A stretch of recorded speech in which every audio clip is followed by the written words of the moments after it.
Thank you very much, Madam Chair. And I'd like to thank the organizers, Japanese and German organizers, for inviting me to this very timely and very important event. Today, I have only one point to argue. Let me speak about the nuclear deterrence and nuclear disarmament from military or operational point of view, which is not popular among ourselves. I'm now pretending as a scholar, but my background is military. I spent 35 years in Army uniform, mainly flying helicopters and dealing with Americans for alliance management. So I'm totally a practitioner. And my point is that from a military operator's point of view, nuclear deterrence in particular is becoming much less relevant to national and international security issues. Thus, nuclear deterrence or deterrence is not a central piece of any operational doctrine in the current military organizations and in the future. And I hope all the militaries and all the countries will become less reliant on nuclear weapons, even nuclear deterrence. That's my simple point of view. I was a member of eminent persons group for substantive advancement of nuclear disarmament hosted by Ministry of Foreign Affairs. It was very interesting meeting for me. There are two totally different kinds of people that we used to joke, tease that we are group of deterrers and disarmers. Both two people are speaking different languages. So at the beginning, we had very much difficulty to even talk to each other. But for me, I had no problem to talk to both because I belong to the both. I'm a deterrer and I'm a disarmer. And I found disarming part of people tend to hate nuclear weapons from bottom in heart. But in my case, I rather hate nuclear weapons not from heart but from my mind. That means militarily speaking, operationally speaking, nuclear weapons are becoming much less relevant to military operations and international affairs. International affairs or even tactical or military aspects. Again, I'd like to repeat that nuclear deterrence in particular is becoming less relevant. Is not largest part of security issues. I'm not saying that nuclear deterrence is not necessary. It is necessary, but it's not all. As we have already discussed about the Crimea issue or North Korea, can we deter North Korea? That is the answer is not easy. So deterrence is not only the thing we need to discuss. Let me share my slide to discuss about the two things. We need to reduce the force level of nuclear weapons and we need to reduce the force level of nuclear weapons, and we need to reduce the number of nuclear weapon states. And two, number three, we need to avoid any breakout of nuclear exchanges. Those three things should be accomplished at the same time. For those purposes, nuclear deterrence or deterrence is not everything. That is my single point.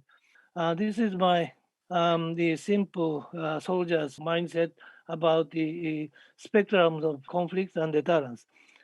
We used to say shape, deter, respond. In the peacetime, we try best to shape the world environment, not to see any armed conflict by the number of things. And of course, deterrence is one, but not only deterrence, but confidence building measures, engagement, or sanction policies we are taking towards North Korea. And international legal frameworks like Non-Proliferation Treaty, Missile Technology Control Regime, Chemical Weapon Convention, Convention on certain third convention on weapons, etc. And also, of course, the ban treaty is something to me is something like Kellogg-Briand Pact, the interwar period. As a normative approach, I totally agree with the philosophy of ban treaty, but I am not so naive to believe that because of that treaty we can we can materialize a world of non-nuclear weapons at all. In a sense, peaceful measures can be taken to shape and even deter or prevent conflict, while conventional defensive and conventional offensive measures, as well as nuclear offensive measures, they can be utilized to avoid any exchange of nuclear weapons.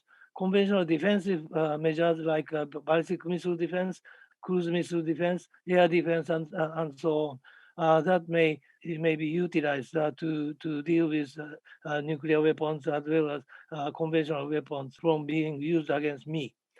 Secondly, conventional offensive forces can be used to achieve perhaps goal of deterrence and also goal of responding.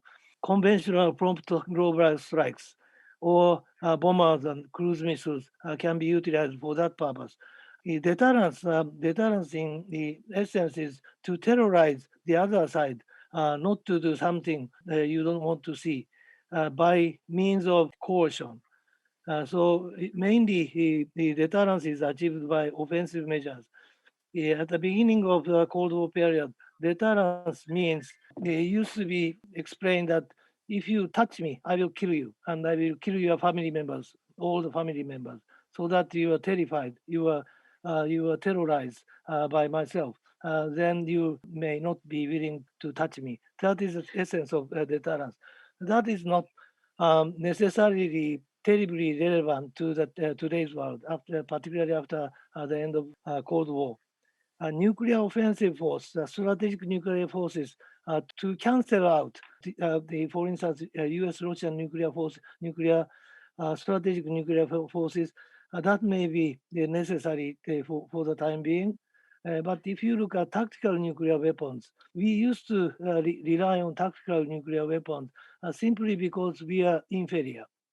The tactical nuclear weapon may be designed to compensate two things. One is quantitative inferiority. For instance, NATO's conventional forces against the Warsaw Pact conventional forces to compensate the inferiority in size. US and NATO allies needed to rely on operational nuclear weapons for defensive purpose. That is no longer relevant. And also, some of the nuclear weapons were designed to compensate the inaccuracy of conventional forces, conventional weapons, like air-to-air nuclear rocket. It was operational up until late 1980s. You are not sure that where your rocket is going, but somewhere around, so many enemies planes are flying. You shoot that nuclear weapons because you don't have precision guided munitions, and then blast by a huge blast. Many of enemy's aircraft can be shot down. That kind of necessity is gone. So my point is, we need to be more reliant on conventional forces rather than nuclear forces. And we need to rely on more political measures like confidence building, engagement policies, and so on. So for prevention of nuclear or any armed conflict, we may have to have wider definition of measures rather than the narrow definition that we used to be pretty much accustomed during the Cold War period. Thank you very much.